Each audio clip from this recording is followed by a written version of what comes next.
Hey, welcome to Weld.com, home of TIG time. Hi, I'm Mr. TIG, and we're going to be doing a series. We're going to test various types of machines, and as you've requested, we've got machines in here like the one we're going to test today. This one is called a multi-process machine. And you know, multi-process machines in the past have typically had a kind of a negative connotation because anything that can do everything from stick to TIG to MIG to AC welding to DC welding, usually there's a sacrifice. A sacrifice being maybe it doesn't light off very good, or maybe it plasma cuts good but doesn't TIG very well. So I've got a power supply here, and we're going to be brutally honest with every power supply that we test out. This particular machine came in today, and it's called an Everlast PowerPro 164, and it has several functions to it. One of them is plasma cutting. So how do you get a plasma cutter and an AC TIG welder and a DC TIG welder and a stick welder all built into one? Well, I don't know, but we're going to test it out. And all I did today was I unpacked it, took it out of the box, as you see it right here.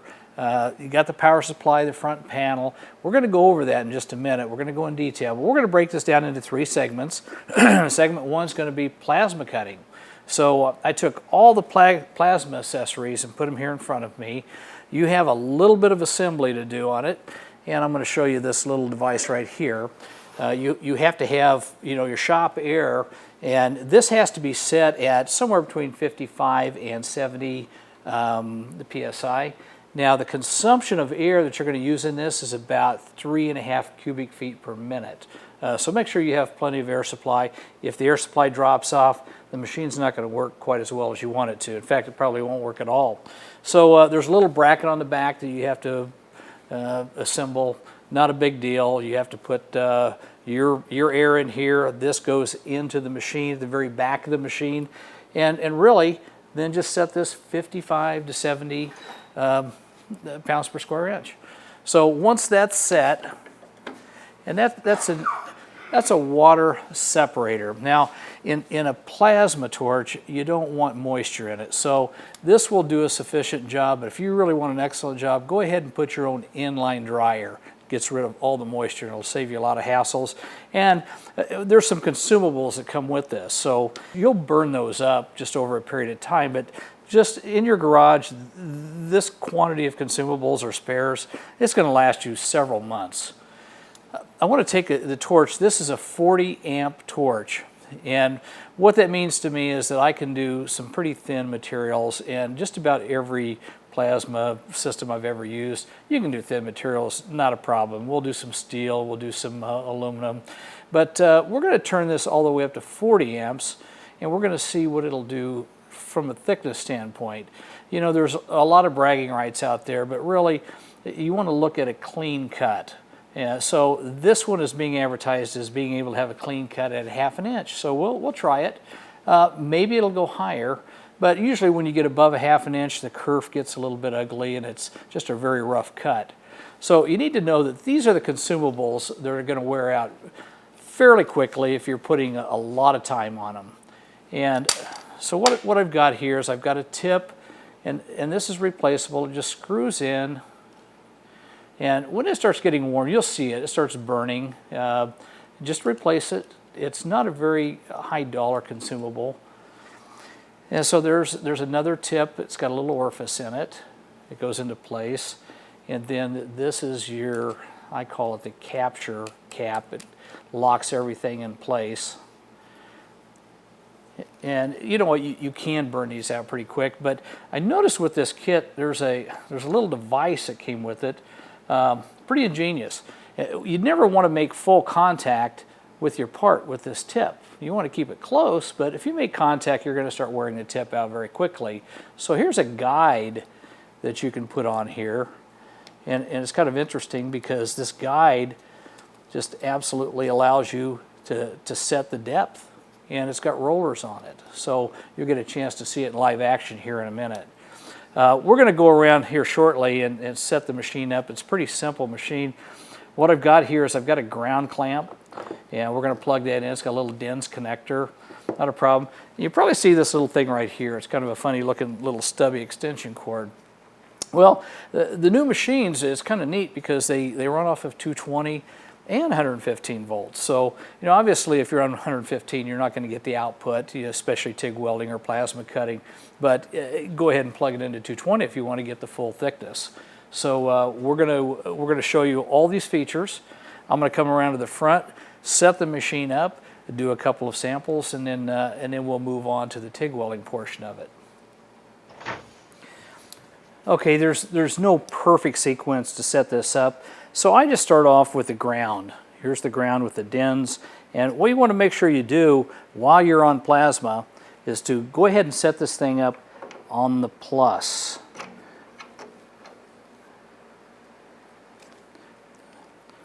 Okay, so we've got that in position.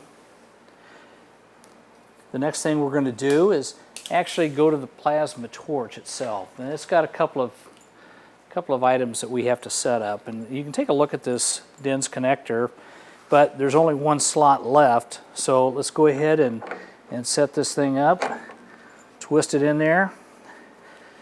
Okay, now you'll notice right here we have a quick disconnect, and that's our air supply, so it goes on there pretty quickly.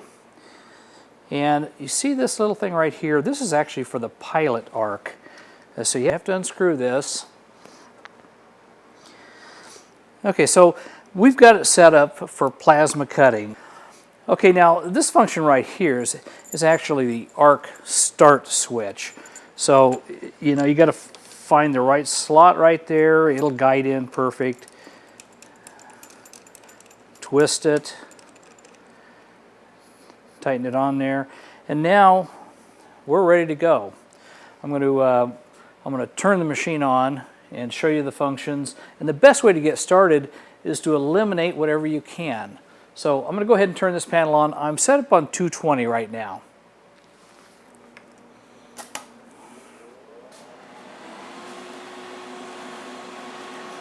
Now, if you look at this LED readout, what we have is we have a variable function of 20 to 40 amps on this, and this is just for plasma cutting. So as we go through all the functions here, there's really only a couple of critical buttons. So take a look down here at the bottom. This one says pulse. That has nothing to do with our plasma cutting. This one here has to do with a pedal, 2T or 4T. Again, for plasma welding, we're not concerned. AC/DC, we're not concerned. This one right here is the only one that we really care about.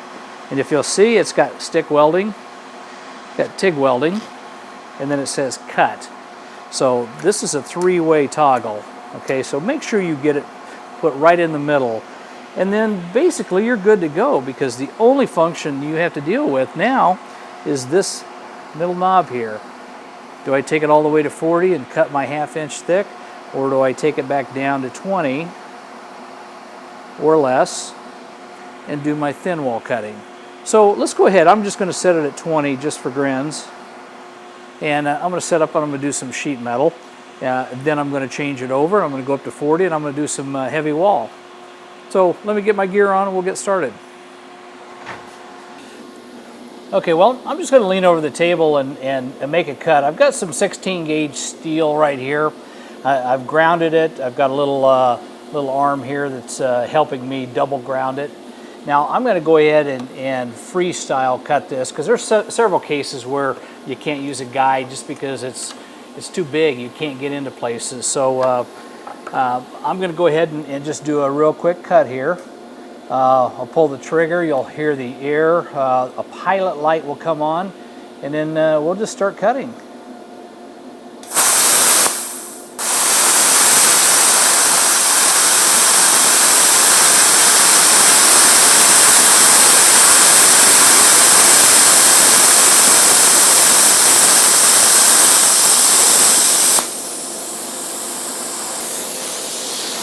Okay, so like I say, in cutting 16 gauge steel, it's just not a problem. It's a really clean cut. You don't see a lot of dross on the bottom.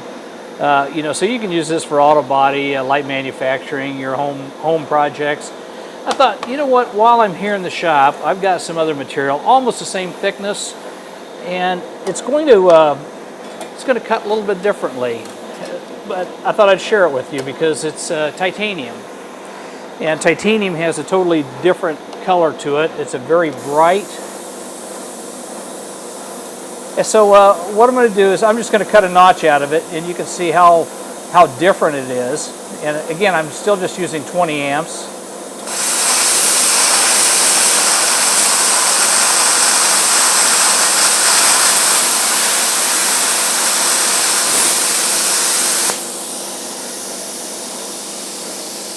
Now that area that I just cut out of titanium, it doesn't have a lot of strength to it. So if you're going to weld on that, you're going to have to remove some of that oxide layer on it. It's contaminated at this point.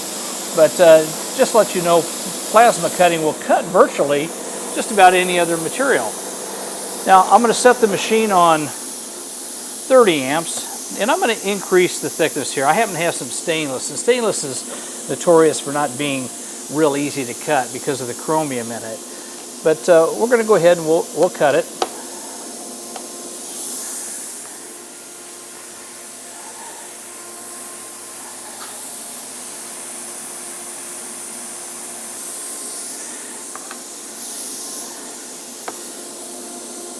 Okay, so here goes.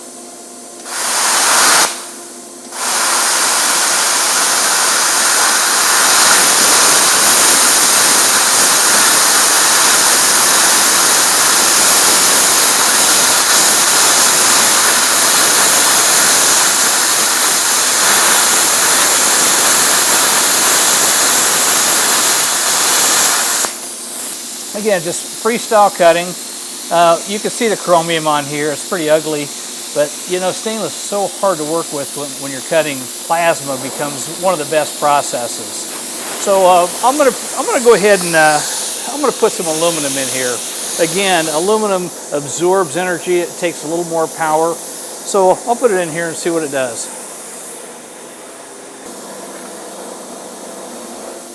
All right, this is 6061 T6.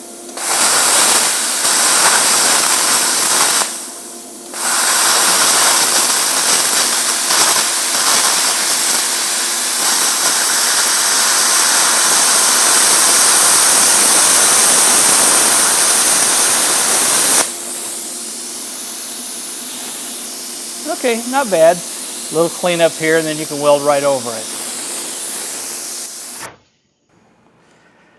Okay, now that we've finished playing and testing this machine, you know, I've tested the plasma cutting portion of it, and I got to say, from an overall end user in the garage, beginner type welder, this is pretty good. Primarily, what I want to look at is, does it work? Does it work right? And it does. As far as the plasma cutter, it did a fine job up to a certain thickness. I had some real hardened materials here that I tried to weld or tried to cut really super thick. So you know, you're really pushing it when you get to 1/2 inch thick. So you can cut 1/4 inch, not a problem at all. This machine is probably going to market in the $1,200 to $1,300 range. So if it's less, that's wonderful, because at that price, it'd be a good deal.